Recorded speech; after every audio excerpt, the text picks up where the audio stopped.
Hello, this time today I'm going to show you how to, basically I'm going to give you a tip on how to super clean your carburetor.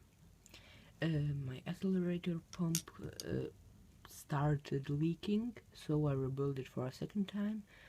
Last time I rebuilt it, it was the first time rebuilding a carburetor for me, so I didn't do a perfect job. I left these two holes here.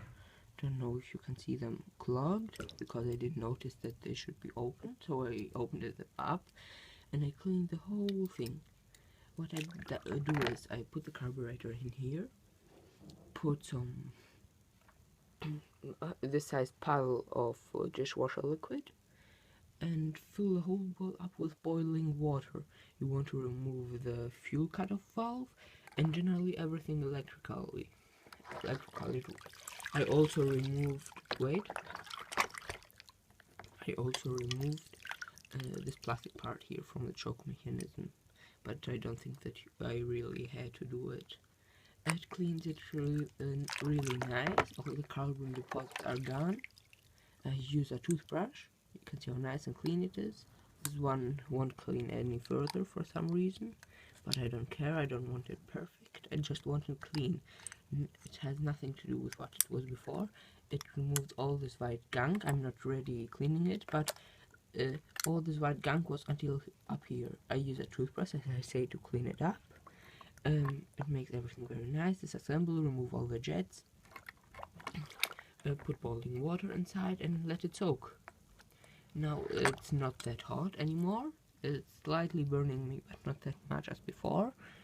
Generally, you want to rub it until it's fully clean, and then let it until the water is cold.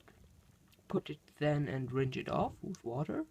Blow all the ways with compressed air, so you're sure that nothing is clogged. Especially, if you can find it.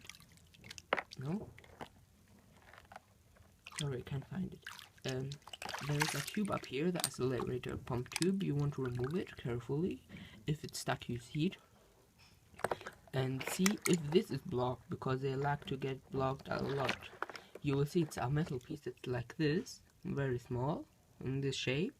Like I have my finger right now, and it likes to clog up. So check that it's not clogged, because it will cause a accelerator pump to leak. So that's it for today. I hope that this trick is very helpful to you, and it will make your carburetor look and work really nice. I'm not ready with exterior yet. Okay, bye.